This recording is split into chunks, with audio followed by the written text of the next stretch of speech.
بسم اللہ الرحمن الرحیم الرحمن علم القرآن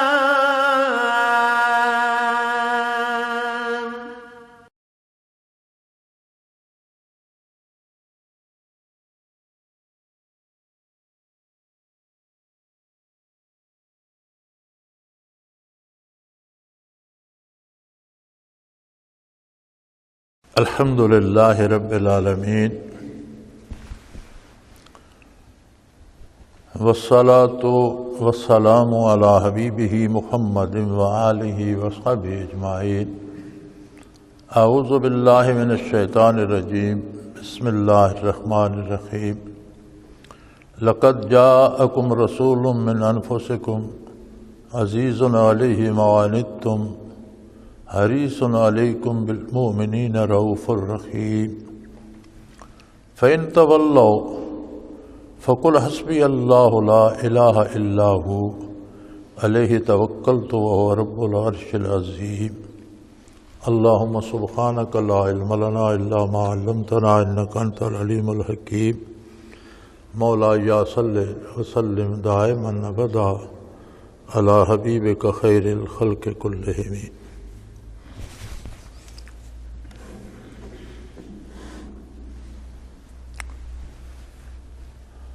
لقد جاءکم رسول، ارشاد باری ہے یقیناً تمہارے پاس ایک پیغمبر تشریف لا چکے۔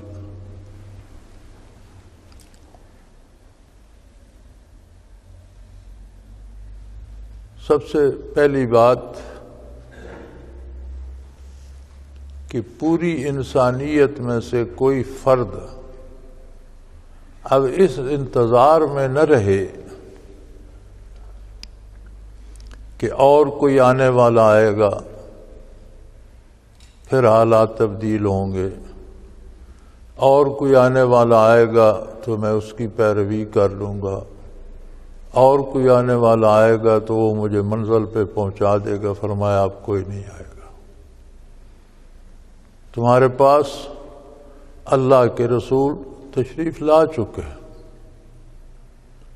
اب قیامت تک کے لیے یہی رسول اللہ صلی اللہ علیہ وآلہ وسلم ہادی برحق ہے، اور قیامت تک کی انسانیت میں سے وہی فلاح پانے والا ہے جو حضور کا دامن تھام لے۔ دوسری تعریف قرآن کریم نے یہ فرمائی من انفسکم، اپنے اس رسول، اپنے اس پیغمبر کو میں نے تمہارے میں سے، یعنی تمہاری جنس میں سے، انسانوں میں سے پیدا فرمایا، اور جس کے باعث انسان اشرف المخلوقات ہے۔ اللہ کی بے پناہ مخلوق ہے جسے ہم شمار بھی نہیں کر سکتے، ان سب میں انسان افضل ہے۔ اور انسان کی فضیلت کیا ہے؟ انسان کے علاوہ ساری مخلوق، خواہ وہ نوری فرشتے ہوں، ساری مخلوق حکم کی تعمیل کرتی ہے، حاکم کی اطاعت کرتی ہے، لیکن کسی میں یہ جرت نہیں کہ وہ آنکھ اٹھا کر دیکھ سکے کہ حاکم کون ہے، حاکم کیسا ہے۔ معرفت الہی کی جرت کسی میں نہیں، کسی کو یہ استعداد ہی نہیں بخشی گئی سوائے انسانوں کے، اور انسانوں میں مرکز معرفت الہی ہیں محمد الرسول اللہ صلی اللہ علیہ وآلہ وسلم۔ تمام انبیاء نے بھی آپ سے استفادہ کیا، اور تمام امتوں نے اپنے اپنے نبیوں سے استفادہ کیا، تو بالواسطہ ساری امتوں نے حضور سے استفادہ کیا۔ اور جو امت براہ راست حضور کی ہے، اللہ کریم نے اسے فرمایا خیر امہ، بہترین امت ہے ساری امتوں میں جو براہ راست نبی کریم صلی اللہ علیہ وسلم سے مستفید ہوتی ہے۔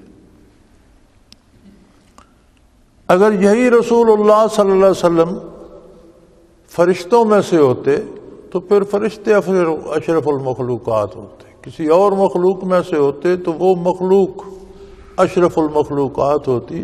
یہ پوری انسانیت پر اللہ کریم کا احسان ہے کہ اپنی سب سے محبوب سب سے عظیم ہستی کو انسانوں میں سے پیدا فرمایا اور انسانیت کو یہ شرف بخشا کہ وہ مخلوق میں افضل ترین ہو گئی۔ لیکن یہ بھی یاد رہے، ثم رددناہ اسفل السافلین، جو دامان محمد صلی اللہ علیہ وسلم نہیں تھامتا پھر وہ ساری مخلوق میں سے گھٹیا بھی ہو جاتا ہے، اتنا نیچے گر جاتا ہے کہ کتے اور خنزیر سے بھی نیچے چلا جاتا ہے۔ اسفل السافلین، سب میں سے نیچے چلا جاتا ہے۔ ساری مخلوق میں سے گھٹیا مخلوق وہ ہوتا ہے جو انسان ہو کر شرف انسانیت سے محروم رہے۔ جانور ہیں، انہیں اللہ نے شعور نہیں دیا، انہیں پیدا ہی جانور کیا، وہ اتنے ہی مکلف ہیں۔ لیکن انسان جس کو شرف انسانیت بخشا اور معرفت باری کی استعداد بخشی، وہ اس استعداد کو چھوڑ کر دنیا کے اقتدار یا دنیا کی دولت یا دنیاوی مفاد کی خاطر دامان رسالت پناہی کو چھوڑ دیتا ہے تو وہ اتنا نیچے گر جاتا ہے کہ سب مخلوق سے گھٹیا ترین ہو جاتا ہے۔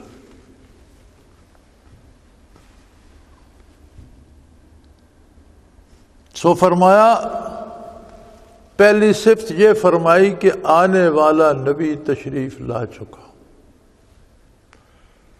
تمام انبیاء نے آدم علیہ نبینا علیہ السلام سے لے کر عیسیٰ علیہ السلام تک، انبیاء کی بنیاد ہے آدم علیہ السلام، اور حضور اکرم صلی اللہ علیہ وسلم سے پہلے آخری نبی تھے، نبی کریم سے پہلے جو انبیاء گزرے ان میں آخری نبی تھے عیسیٰ علیہ السلام۔ آدم علیہ السلام سے لے کر عیسیٰ علیہ السلام تک ہر نبی نے یہ بات تعلیم فرمائی اپنی امت کو کہ آنے والا نبی تشریف لائے گا جو ساری انسانیت کے سر کا تاج ہوگا، جو خاتم الانبیاء ہوگا، جو امام الانبیاء ہوگا۔ اس کا زمانہ پاؤ تو اس کا اتباع کرو اور اس کے دامن کو تھام لو۔ یہ انبیاء کی اسی وصیت اور اسی نصیحت کا جواب یہاں ارشاد ہو رہا ہے، لقد جاءکم رسول، وہ نبی جس کی تمام انبیاء پیش گوئی کرتے رہے، وہ نبی جس نے ساری انسانیت کو راہ دکھانا ہے، راہ ہدایت پہ لانا ہے، وہ نبی جو ساری انسانیت کے سینے منور کرنے کی قوت رکھتا ہے، وہ نبی جو قیامت تک تجلیات باری تقسیم فرماتا رہے گا، وہ نبی تشریف لا چکا۔ اب تم کیا دیکھ رہے ہو؟ اب کس کا انتظار ہے؟ اب ان کے بعد کوئی نہیں آئے گا، اب اس امید پہ نہ رہو۔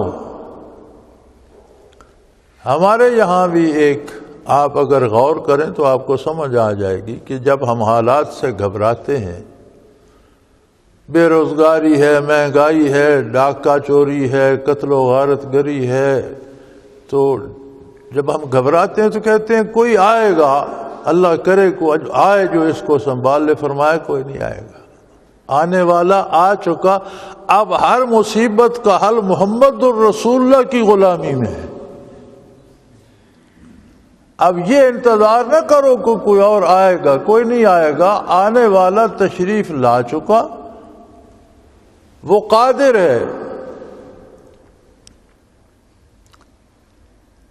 نمرود نے بہت بڑی آگ بھڑکائی، میلوں تک لکڑیاں جمع کر کے بہت بڑا الاؤ بنایا، ابراہیم علیہ السلام کو آگ میں ڈال دیا۔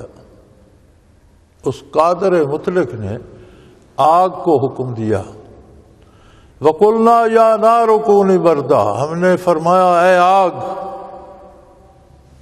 تیرا کام جلانا ہے، تجھے پیدا ہی اس لیے کیا ہے، یہی صفت تجھے دی گئی ہے، لیکن آج اپنے مزاج کے خلاف ابراہیم علیہ السلام کے لیے ٹھنڈی ہو جا۔ جن لکڑیوں کو جلا رہی ان کو جلاتی رہے، جن کو کھا رہی ان کو کھاتی رہے، شعلے لپٹیں لیتے رہیں، تو بھڑکتی رہے، لیکن مزے کی بات یہ ہے کہ آگ میں ابراہیم علیہ السلام کو بعد سحر کا مزہ آئے، ان کے لیے ٹھنڈی ہو جا، وسلام علی ابراہیم، ان کے لیے سلامتی کا سبب بن جا۔ ہر چیز کے لیے تو تباہی کا، جلانے کا، ختم کرنے کا سبب بنتی ہے، ان کے لیے سلامتی کا سبب بن جا، اور ان کے لیے باد بہاری کی طرح ہو جا، شعلے کی لپٹیں انہیں باد بہاری محسوس ہوں۔ اور آگ نے تعمیل ارشاد کی۔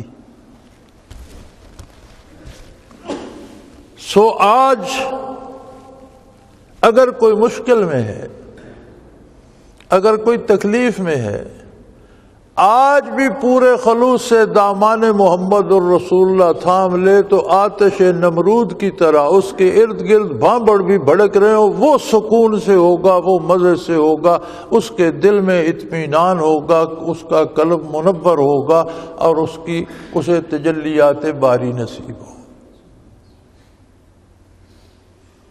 یہ جو ہم گھبرا کے کہتے ہیں نا کوئی آئے گا کوئی آئے گا، نہیں، آنے والا تشریف لا چکا۔ ہمیں ہر مصیبت، ہر مشکل میں محمد الرسول اللہ کا دامن تھامنا ہے۔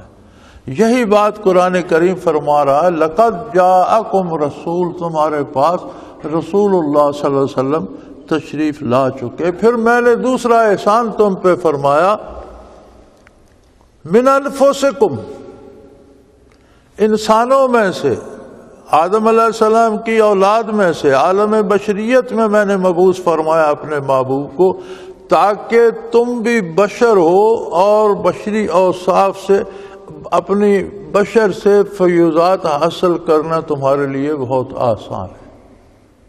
اگر فرشتہ ہوتا تو تم کیسے اس کی پیروی کرتے، اس کی بات کیسے سنتے، اس تک پہنچتے کیسے، اس کی بیعت کیسے کرتے، اس سے عہد وفا کیسے باندھتے، اگر کوئی جن ہوتا اس سے تم استفادہ کیسے کرتے۔ میں نے انسانیت پر احسان فرمایا اپنے حبیب کو انسانوں میں سے مبعوث فرما کر، اور تمہارے لیے تو آسان ہو گیا دامن نبوت کو تھامنا۔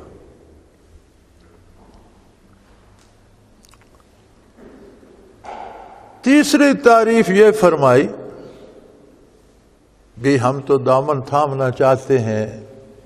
بندہ کہتا ہے جی میں تو یہ کام کرنا چاہتا ہوں، اگلا بھی اس بات کو قبول کرے، میں تو دامن تھامنا چاہتا ہوں، حضور اپنا دامن مجھے تھامنے میں دیں۔ فرمایا نہیں، ایسی بات نہیں ہے۔ عزیز علیہ ما عنتم، میرا نبی اس قدر کریم ہے، اس قدر رحیم ہے،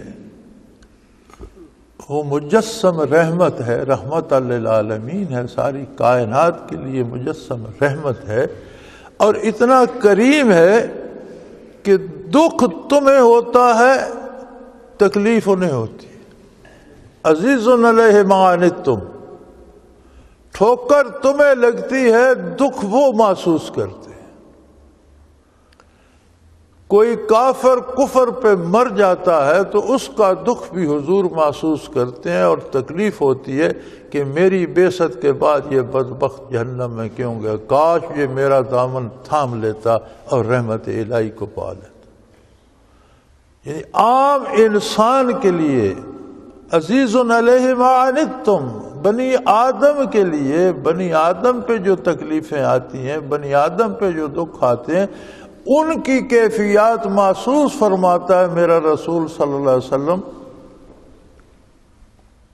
تم پتھر مارتے ہو وہ دعائیں دیتا ہے، تم توہین کرتے ہو وہ تمہیں توحید کے نغمے سناتا ہے، تلواروں سے حملہ آور ہوتے ہو، زخمی کرتے ہو، وہ تمہارے لیے دست بدعا ہوتا ہے کہ اللہم اہد قومی فانہم لا یعلمون، یا اللہ انہیں ہدایت دے دے، یہ مجھے پہچان ہی نہیں رہے، پہچانتے تو ایسا نہ کرتے۔ پھر تمہیں جب دکھ پہنچتا ہے، انسانیت کا سب سے بڑا دکھ کیا ہے؟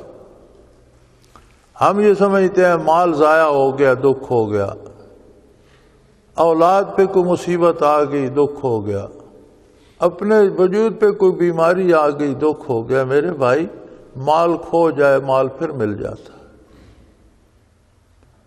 تکلیف بیماری آ جائے اللہ شفا بھی دے دیتا ہے، اولاد لے بھی لیتا ہے، دے بھی دیتا ہے، لیکن ایک بات جو انسانیت کا دکھ ہے وہ یہ ہے، اصل تکلیف جو انسان کے وہ یہ ہے کہ اس کے ہاتھ سے دامان رسالت چھوٹ جائے، اس سے اللہ کی اطاعت چھوٹ جائے۔ یہ اتنا بڑا نقصان ہے جس کا کوئی اندازہ نہیں کیا جا سکتا۔ اور فرمایا جب یہ دکھ تمہیں ہوتا ہے، محسوس میرا نبی کرتا ہے اور اسے دکھ ہوتا ہے کہ یہ بندہ میری بعثت کے بعد پھر کیوں اللہ کی رحمت سے محروم رہے۔ عزیز علیہ ما عنتم حریص علیکم، حریص کہتے ہیں اردو میں، اس کا ترجمہ ہوتا ہے لالچی۔ نبی کریم صلی اللہ علیہ وسلم کو کس بات کی ہرس تھی، کس بات کا لالچ تھا؟ لالچ ہوتا ہے کچھ لینے کا، عہدہ لینے کا لالچ ہوتا ہے، دولت سمیٹنے کا لالچ ہوتا ہے، لیکن یہ عجیب ہرس ہے۔ یہاں لالچ ہے نبی کریم صلی اللہ علیہ وسلم کو انوار باری بانٹنے کا، کہ جتنے لوگ قبول اسلام کرتے ہیں، جتنوں کے سینے منور ہوتے ہیں، تو میرا نبی سیر نہیں ہوتا کہ یہ کافی ہے باقیوں کو نہیں، آپ کی خواہش پاک اور بڑھتی جاتی ہے کہ اور لوگ بھی آئیں، اور بھی آئیں، اور بھی سیراب ہوں۔ حریص علیکم، تمہارے معاملے میں میرا نبی سیر نہیں ہوتا، اس کا جی نہیں بھرتا، وہ زیادہ سے زیادہ انسانوں کو تجلیات باری یعنی لینے کی ہرس ہوتی ہے جسے ہم جانتے ہیں، یہ ہرس دینے کی ہے، بانٹنے کی ہے۔ ہم حریص اسے کہتے ہیں جو لینے کے معاملے میں جس کا پیٹ نہ بھرتا ہو، تو کہتے ہیں یار یہ بڑا حریص ہے، اس کی آنکھوں میں بھوک ہے، یہ اس کی تسلی نہیں ہوتی۔ یہاں حضور نے کسی سے کچھ نہیں لینا، کوئی آپ کو کسی بندے کی احتیاج نہیں ہے، آپ کا سارا معاملہ اللہ رب العزت کے ساتھ ہے، اور جس نے آنا ہے اس نے حضور سے لینا ہے۔ حضور حریص ہے دینے کے معاملے میں کہ کروڑوں انسان در اقدس پہ آ کے تجلیات باری سے فیض یاب ہوتے ہیں، تو میرے نبی کا جی نہیں بھرتا، پھر دعا کرتا ہے یا اللہ جو باقی ہیں ان کو بھی توفیق دے، ان کے لیے محنت فرماتا ہے، ان کے لیے جو پتھر مارتے ہیں ان کے لیے دعائیں فرماتا ہے کہ یا اللہ نے ہدایت دے دے۔ احد میں رخ انور زخمی ہو گیا، دندان مبارک ٹوٹ گئے، رخ انور پہ زخم آئے، اٹھا کر آپ کو احد کی غار میں لے جایا گیا، تو حضور دعا فرما رہے تھے اللہم اہد قومی فانہم لا یعلمون، یا اللہ ان لوگوں کو ہدایت کر دے، یہ مجھے جان ہی نہیں رہے، پہچان نہیں رہے، پہچانتے تو میرے ساتھ یہ سلوک نہ کرتے۔ یعنی کیسا عجیب معاملہ ہے کہ ہم گناہ کی طرف بھاگتے ہیں، وہ ہمیں اللہ کے کرم کی طرف پکارتے ہیں، ہم دنیا کی طرف بھاگتے ہیں، وہ ہمیں آخرت کی طرف پکارتے ہیں۔ اور عجیب بات ہے، یعنی میری سمجھ میں یہ فلسفی نہیں آتی کہ ہم اتباع رسالت چھوڑ کر گناہ کیوں کرتے ہیں۔ میں بھی انسان ہوں، فرشتہ نہیں ہوں، مجھ سے بھی گناہ ہوتے ہیں، لیکن یہ فلسفہ میری سمجھ میں نہیں آتا کہ جب ہم کوئی گناہ کرتے ہیں تو ہمیں تکلیف ہوتی ہے، گناہ مشکل میں ڈالتا ہے۔ کوئی گناہ دیکھ لو، چوری، غیبت، ڈاکہ، قتل، رشوت، بدعنوانی، کوئی بھی دیکھ لو، ہر گناہ کے ساتھ مصیبتیں لگی، اور اتباع رسالت کا ہر کام دیکھ لو، ہر کام کے ساتھ نعمت الہی وابستہ ہے، آرام وابستہ ہے، سکون وابستہ ہے۔ حتیٰ کہ جو اطاعت پیغمبر صلی اللہ علیہ وسلم میں قتل ہو جاتے ہیں، اب قتل بڑی مصیبت ہے، دنیا میں سب سے بڑی مصیبت یہ ہے کہ کسی کی گردن کاٹ دی جائے، سینہ چھلنی کر دیا جائے۔ تو ارشاد ہوتا ہے کہ روز حشر وہ لوگ جن کے سینے چھلنی ہوئے راہ حق میں، وہ لوگ جن کی گردنیں کٹی، وہ جب پیش ہوں گے تو اللہ کریم ان سے پوچھیں گے کہ کیا چاہتے ہو تم لوگ، تمہارے پاس جو تھا تم نے لٹا دیا، حتیٰ کہ جان بھی میرے راہ میں میرے نبی کے اتباع میں دے دی، اب مانگو تم کیا مانگتے ہو؟ تو وہ کہیں گے یا اللہ اس دنیا کو پھر سے آباد کر، ہمیں واپس بھیج، ہم ویسا ہی جہاد کریں اور اسی طرح پھر تیری راہ میں ہماری گردن کٹے سینے چھلنی ہو کہ جو لذت اس میں تھی وہ کہیں نہیں۔ یعنی بظاہر ہم سمجھتے ہیں کہ اس پہ بہت دکھ گزرا جو شہید ہو گیا، اللہ فرماتا ہے اس میں تو اسے اتنی لذت آئے گی کہ وہ آخرت میں بھی تمنا کرے گا کہ کاش دنیا پھر آباد ہو، میں پھر حضور کے اتباع میں میدان جہاد میں نکلوں اور پھر وہ لذت مجھے نصیب ہو۔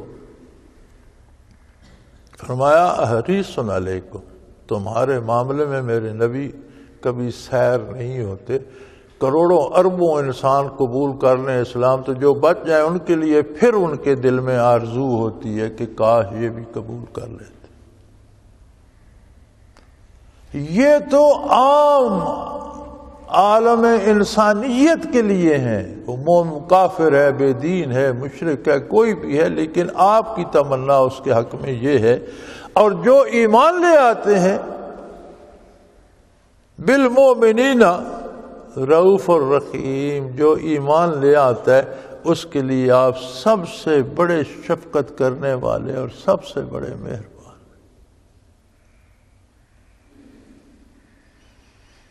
اللہ اللہ اللہ، ہمارا فلسفہ ہی الٹ گیا، ہماری سوچ ہی الٹ گئی۔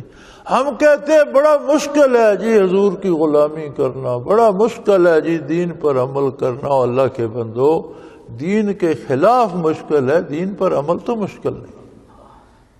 ہر وہ کام جو شرعاً ناجائز اسے سوچ کر دیکھو، عملاً وہ مشکل ہے۔ اللہ کریم فرمائیں گے نا کہ یہ دوستیوں پر ہم نے زیادتی نہیں کی، ما ظلمنا، ہم نے ان پر زیادتی نہیں کی، ولیکن کانوا انفسہم یظلمون، انہوں نے اپنے آپ کے ساتھ ظلم کیا ہے۔ ساری زندگی دنیا میں بھی دکھ اٹھائے ہیں، مصیبتیں کاٹی ہیں، جیلیں کاٹی ہیں، بدنامیاں اٹھائی ہیں اور بے عزتی کرائی ہے، تکلیف میں رہے ہیں اور مر کر جہنم میں چلے۔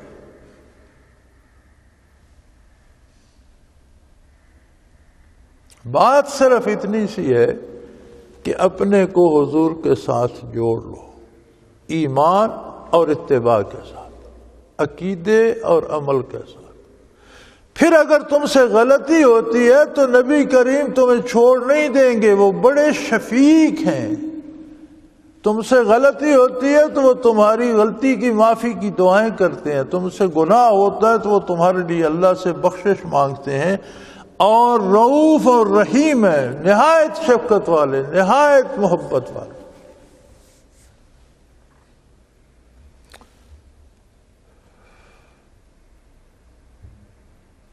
محبت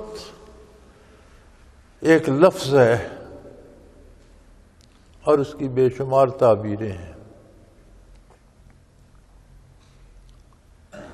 دنیا میں جنہیں ہم محبتیں کہتے ہیں یہ محبتیں نہیں ہوتی، یہ لالچ اور سوداگری ہوتی ہے۔ ہم کہتے ہیں ہمیں اولاد سے بڑی محبت ہے، لیکن جس طرح ہم قربانی کا جانور پالتے ہیں، یہ جس طرح ذمہ دار گائے بیل پالتے ہیں کہ موٹا تکڑا ہو جائے گا، بیل اچھا بیل نکلے گا، گائے اچھا دودھ دے گی، بھینس اچھی دودھ دینے والی ہوگی تو بیچ دوں گا، اتنا سرمایہ آ جائے گا، تو پھر یہ گائے بیل سے محبت تو نہیں ہے، یہ تو ہماری اپنی طمع اور لالچ۔ ہم اولاد کو پالتے ہیں، پڑھاتے ہیں، کہتے ہیں بڑی محنت کی ہے، اولاد پر بڑا خرچ کیا ہے، وہی پلا بڑا بیٹا، وہی پڑھا لکھا بیٹا اگر اچھی نوکری نہ کرے یا کرے اور ہمیں پیسے نہ دے تو وہ محبت باقی رہتی ہے؟ تو پھر محبت تو نہ ہوئی، کاروبار ہوا۔ پھر تو نرا دعویٰ ہے کہ ہمیں اولاد سے محبت ہے. یہ محبت تو نہیں ہے، یہ تو کاروبار ہے کہ آج میں تجھے پڑھا رہا ہوں، کل تو مجھے پیسے کما کر دے. اگر کما کر نہ دے پھر محبت کہاں جاتی ہے؟ محبت وہ جذبہ ہوتا ہے جس میں کوئی لالچ نہ ہو، کوئی غرض نہ ہو، تعلق قائم رکھنا ہو صرف. اور ایسا پاک تعلق قائم رکھنا، ایک عرب شاعر نے کہا تھا فَإِنَّ الْمُحِبَّ لِمَنْ يُحِبُّ مُطِيعُ. محبت کیا ہوتی ہے؟ وہ کہتا ہے کہ محبت جس کو جس سے محبت ہو جاتی ہے وہ اس کا غلام بن جاتا ہے. یعنی محبت کی یہ خاصیت ہے کہ جس سے محبت ہو جائے بندہ اس کا اسیر ہو جاتا ہے، اس کی مرضی کے خلاف سانس لینا بھی گوارا نہیں کرتا، اس کی مرضی کے خلاف بات کرنا گوارا نہیں کرتا، اور اس کی مرضی کے خلاف کام کرنا گوارا نہیں کرتا. لیکن اب عجیب بات ہے کہ ہم اس 15ویں صدی ہجری کے عام گناہگار انسان، وہ محمد الرسول اللہ صلی اللہ علیہ وسلم، ہم ان سے محبت کیسے کریں؟ یہ بڑا مسئلہ تو یہ ہے، کہاں ہم، کہاں وہ ہستی؟ بھائی ہیں تو وہ بھی بشر صلی اللہ علیہ وسلم، لیکن ان کی بشریت فرشتوں سے بھی لطیف تر ہے. ہماری بشریت عام جانوروں کی طرح ہے. ہماری بشریت تو گدھے بیلوں گھوڑوں کی طرح ہے، جس طرح وہ ہیں اس طرح کے ہم وجود ہیں. ان کی بشریت فرشتوں سے بھی لطیف تر ہے. ان کا وہ وجود بشریت، یہ جو دوست انکار کرتے ہیں نا کہ حضور کو بشر نہ کہو نور کہو، وہ بیچارے اپنے آپ پر اندازہ کر کے کہتے ہیں کہ بشر تو بڑی چھوٹی سی چیز ہوتی ہے. ہم بشر ہیں کہ نہیں اس میں شبہ ہے، حضور بشر ہیں. اور آپ کی بشریت کا معیار یہ ہے کہ شب معراج فرشتوں کا سردار روح الامین سدرۃ المنتہا پر رک کر عرض کرتا ہے یا رسول اللہ اس سے آگے میں قدم نہیں بڑھا سکتا. حضور اس بشری وجود کے ساتھ، اسی وجود عالی کے ساتھ آگے تشریف لے جاتے ہیں. سدرۃ المنتہا سے آگے عرش عظیم شروع ہو جاتا ہے. اس میں کہاں تک گئے وہ رب جانے اور رب کا رسول جانے، میں اور آپ اندازہ نہیں کر سکتے. اور بشری وجود کے ساتھ تشریف لے گئے. آپ کا وجود اتنا لطیف تر ہے کہ جہاں فرشتوں کا سردار دم نہیں مار سکتا وہاں حضور کا وجود تشریف لے گیا. آپ نے جنت کا ملاحظہ فرمایا اسے وجود عالی کے ساتھ، دوزخ کا ملاحظہ فرمایا اسے وجود عالی کے ساتھ، فرشتوں سے ہم کلام ہوئے اسے وجود عالی کے ساتھ، انبیاء کی ارواح سے ملاقات اسے وجود عالی کے ساتھ ہوئی. اور کن بلندیوں تک، عرش کی کن عظمتوں تک اللہ انہیں لے گیا یہ اللہ جانے اور اللہ کا رسول جانے.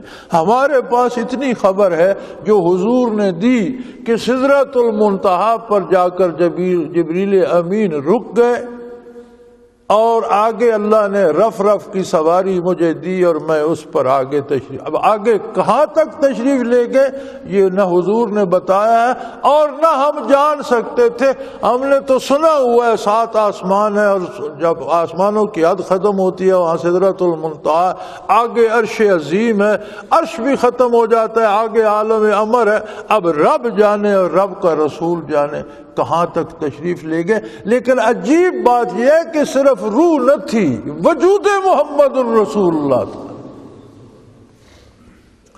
آپ کہتے ہیں حضور نور تھے تو نوری مخلوق تو سدرۃ المنتہا پر رک گئی.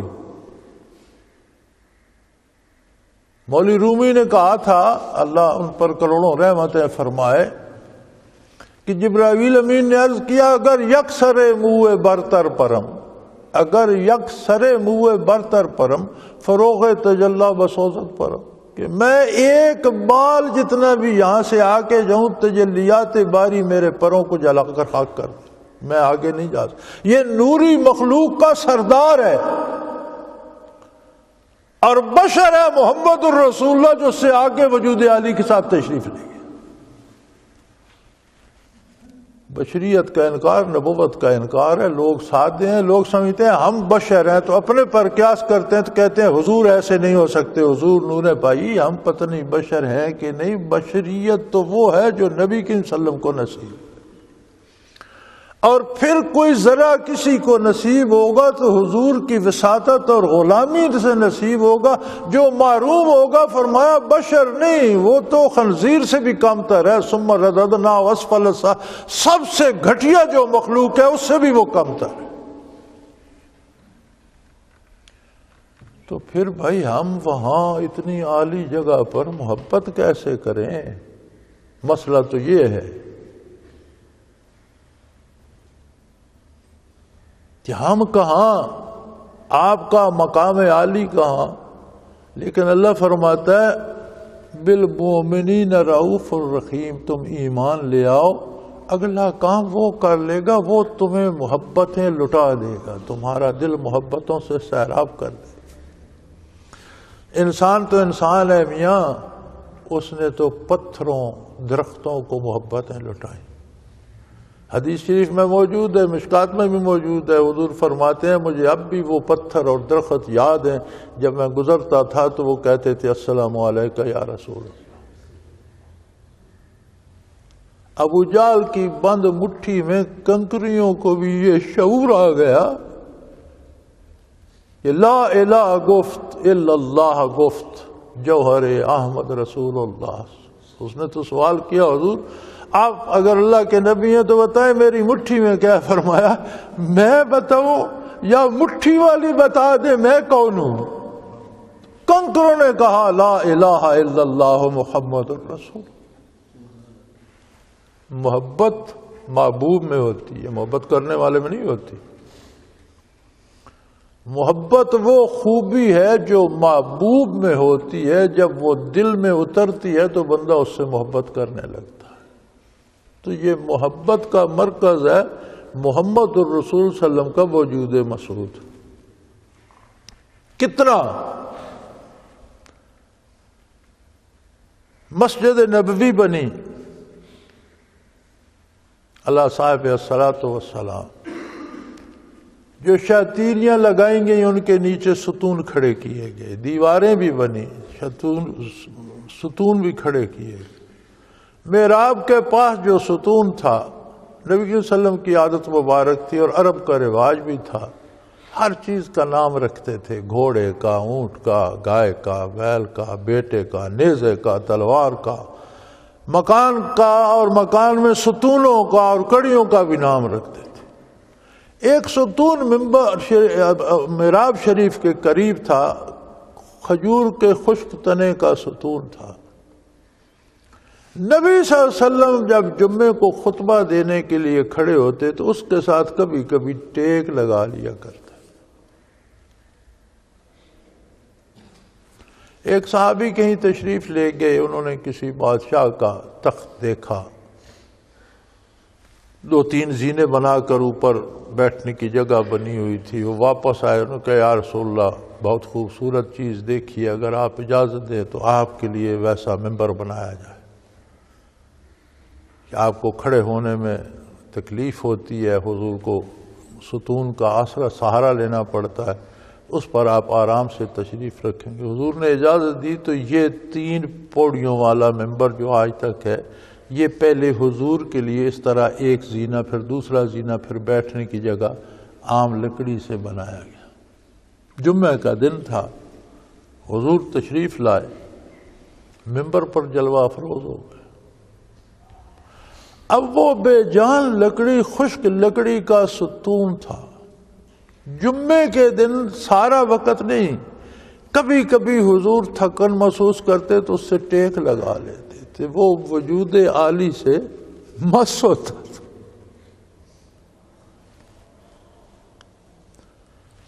سیاہ میں موجود ہے، سیاستہ میں، حدیث کی کتابوں میں، مستند کتابوں میں مستند حدیث ہے کہ جب حضور منبر پر بیٹھے تو وہ ستون اس طرح بلک بلک کر رویا کہ پوری مسجد نے اس کی آواز سنی، چیخو پکار کر کے. مولوی رومی فرماتے ہیں استن حنان در ہجر رسول، ستون کا نام تھا حنانہ، استن حنان در ہجر رسول نالہا میزت جو اصحاب عقول، وہ زندہ انسانوں کی طرح شور کر رہا تھا اور چیخ دھاڑ رہا تھا اور رو رہا تھا، اور رسول اتنے کریم ہے کہ اس کا رونا سن کر ممبر نیچے تشریف لائے، اسے جا کر سینے سے لگایا، اس پر ہاتھ، اور صحابہ کہتے ہیں کہ ایک دم سے چپ ہی نہیں ہوا، جس طرح بچے کو روتے بچے کو بہلاؤ تو سسکیاں لے لے کر چپ کرتے، اس طرح ڈسکورے لے لے کر وہ چپ ہوا۔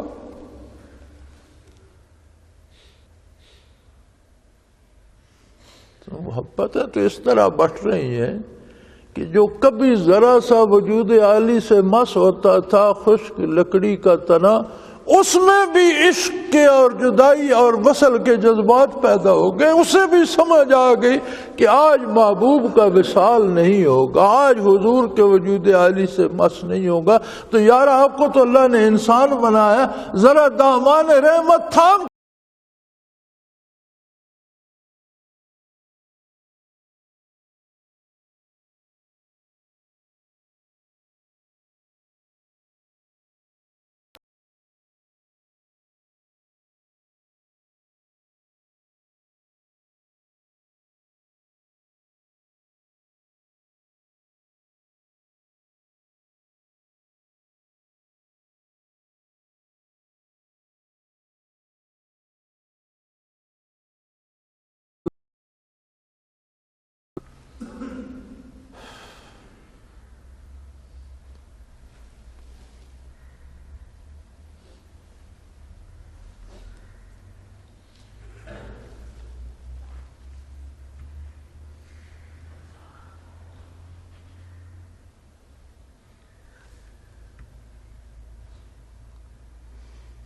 اللہ اللہ اللہ۔ محبت تو محبوب کی خوبی ہوتی ہے، اور یہ ایسا محبوب ہے حریص علیکم۔ یار یہ تو اس بات پہ سیر ہی نہیں ہوتا کہ لوگ مجھ سے محبتیں لیں،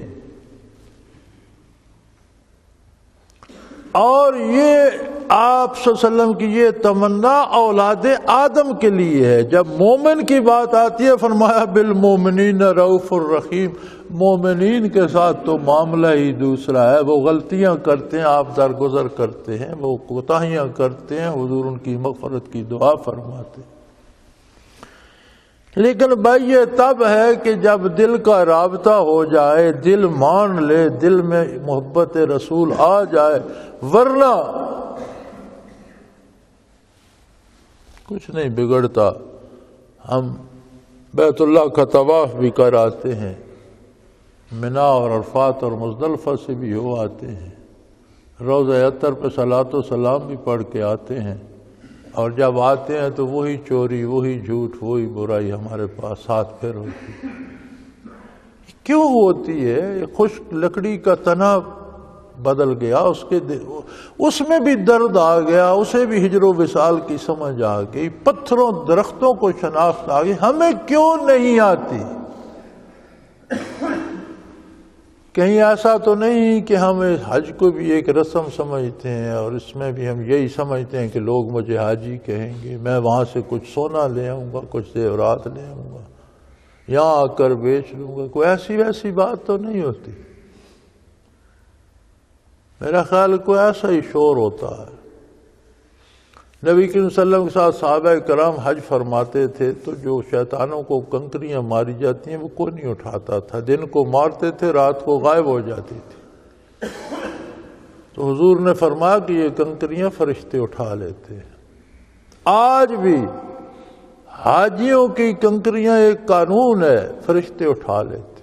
تو میں نے یہ بات اسرار التنزیل میں تفسیر میں لکھ دی۔ ہمارے ایک ساتھی ہوتے تھے، اللہ ان پر کروڑوں رحمتیں کرے، وصال ہو گیا ان کا، ہنگو میں ان کا مدرسہ تھا، بہت مزے کے آدمی تھے، بڑے عالم بھی تھے، ادیب بھی بڑے تھے، دانشور بھی تھے۔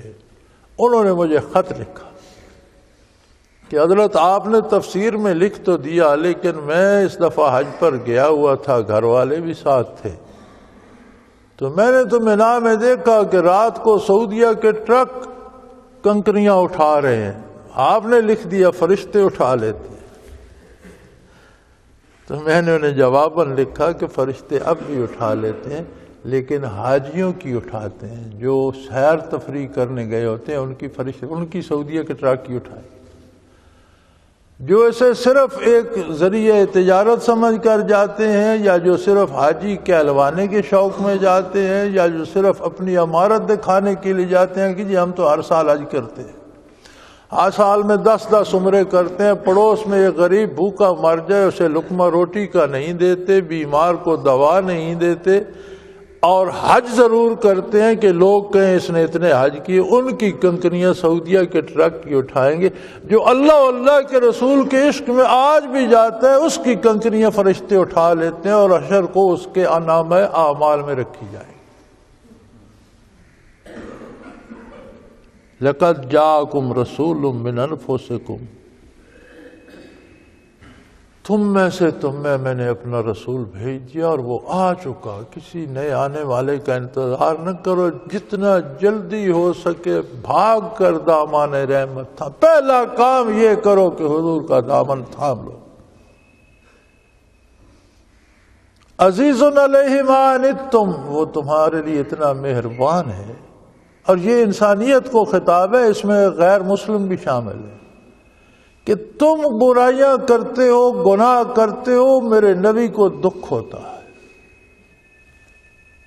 حریص علیکم، تمہارے معاملے میں حرص کی حد تک چلے گئے ہیں، چاہتے ہیں کہ سارے لوگ فیض یاب ہوں، اور جو ایمان لے آئے وبالمؤمنین رؤوف الرحیم، ان کے لیے تو رؤوف الرحیم ہے، ان میں درد بانٹتے ہیں، عشق بانٹتے ہیں، طلب آخر طلب الہی بانٹتے ہیں، وصال الہی کی کیفیات بانٹتے ہیں۔ اس سب کے باوجود جب انسان رخ پھیر لیتے ہیں اس نعمت سے، تو فرمایا فَإِن تَوَلَّوْا، اے میرے حبیب اگر یہ لوگ آپ کی ان ساری صفات کے باوجود آپ سے رخ پھیریں تو پھر انہیں بتا دیجئے کہ لوگوں مجھے تمہاری کوئی غرض نہیں ہے، میں نے تم سے کچھ لینا نہیں ہے، میں تمہیں بلا رہا ہوں کچھ دینے کے لیے، لینا کچھ نہیں ہے۔ اگر تم نہیں آتے حسبی اللہ، تو مجھے میرا اللہ کافی ہے۔ کوئی بھی ایمان نہ لائے تو آپ کی عظمت میں کوئی فرق نہیں پڑتا، اور ساری دنیا مسلمان ہو جائے تو آپ کی عظمت قائم ہے، ہماری محتاج نہیں ہے، اللہ کی دی ہوئی عظمت ہے آپ صلی اللہ علیہ وسلم کے پاس، ہماری محتاج نہیں ہے۔ فرمایا میرے حبیب جو آپ کا دامن تھامنے سے آج بھی بھاگے اسے یہ بتا دو میں تمہارا غرض مند نہیں ہوں، مجھے اللہ کافی ہے، اور وہ اللہ ایسا ہے لا الہ الا ہو، جس کے سوا کوئی عبادت کا مستحق نہیں، وہ واحد و لا شریک ہے، بے مثل و بے مثال ہستی ہے۔ علیہ توکل، تو میں اسی پر بھروسہ کرتا ہوں، میرا بھروسہ تم لوگوں پر نہیں ہے کہ تم زیادہ نمازی ہو جاؤ گے تو میری طاقت بن جائے گی، تم ایمان لاؤ گے تو مجھے کچھ ملے گا، نہیں، میرا بھروسہ اس اللہ پر ہے۔ وَهُوَ رَبُّ الْعَرْشِ الْعَظِيمِ، اور وہ عرش عظیم کا پروردگار ہے، خالق ہے، مالک ہے، چلانے والا ہے، اوصاف سارے دینے والا، وہ واحد و لا شریک ہے۔ عرش عظیم جہاں سے ساری کائنات کی باغ ڈور ہلائی جاتی ہے، جہاں سے ساری کائنات چلائی جاتی ہے، جو کائنات کا سیکریٹریٹ کہہ لیجئے موجودہ زبان میں، وہ جو قرآن کریم اللہ عرش استوا کہ پھر عرش پر جلوہ افروز ہوا، تو اس کا معنی علماء یہی فرماتے ہیں کہ اللہ کسی ایک جگہ مقید نہیں ہے، ہر جگہ موجود ہے۔ عرش کو دنیا کا مرکز بنا دیا، اسی لیے دعا میں ہاتھ اٹھائے جاتے ہیں کہ عرش کی طرف ہاتھ کیے جائیں، اور پوری دنیا کا نظام جہاں سے چلایا جاتا ہے وہاں کا وہ واحد مالک ہے، میرا بھروسہ اس پر ہے، میں لوگوں کا محتاج نہیں۔ وآخر دعوانا ان الحمدللہ رب العالمین۔ اللہ اللہ اللہ اللہ اللہ اللہ اللہ اللہ۔ حضرت امیر محمد اکرم آوان مد ذلہ العالی دارالعرفان منارہ ضلع چکوال میں سالہ سال سے قرآن و حدیث کے اوپر خطابات کر رہے ہیں اور سلسلہ نقشبندیہ اویسیہ کے مطابق لوگوں کو ذکر الہی کی تربیت دے رہے ہیں۔ وہ قرآن پاک کی تفسیر ترتیب وار بیان کر رہے ہیں۔ تفسیر قرآن کو وہ موجودہ ملکی اور بین الاقوامی حالات کے مطابق بیان کرتے ہیں۔ موٹر وے سے کلر کہار کے انٹرچینج سے نکلتے ہوئے کلر کہار کی جھیل سے ہوتے ہوئے میانی، بوچھال اور نور پور سے گزرتے ہوئے دارالعرفان منارہ پہنچ سکتے ہیں۔ حضرت امیر محمد اکرم آوان نے بچیوں اور بچوں کی دینی اور دنیاوی تعلیم کے لیے سقارہ اکیڈمی کے نام سے ایک درسگاہ بھی قائم کی ہے، جس کا افتتاح ملک پاکستان کے صدر جنرل محمد ضیاء الحق نے اپنے دست مبارک سے کیا تھا۔ وہ تمام احباب جو اسلام کی طلب رکھتے ہیں ان سے گزارش ہے کہ دارالعرفان منارہ ضلع چکوال میں امیر محمد اکرم آوان صاحب کے خطابات سے مستفید ہوں۔ وہ ہر جمعے کو نماز سے پہلے بیان فرماتے ہیں۔ ہر ماہ کی پہلی اتوار کو ماہانہ اجتماع ہوتا ہے جس میں آپ خصوصی خطاب فرماتے ہیں اور پاکستان کے چاروں صوبوں سے احباب اس اجتماع میں شرکت کرتے ہیں۔ اس کے علاوہ یہاں سال میں 2 مرکزی اجتماعات بھی ہوتے ہیں، ایک رمضان المبارک میں اعتکاف کا اجتماع اور دوسرا جولائی اور اگست میں 40 دن کا اجتماع ہوتا ہے جس میں روحانی تربیت کی جاتی ہے۔ اپنا خون سیماب دے کر اتنا ہم کر جائیں گے، نام آقا کا چمن میں پھر رقم کر جائیں گے۔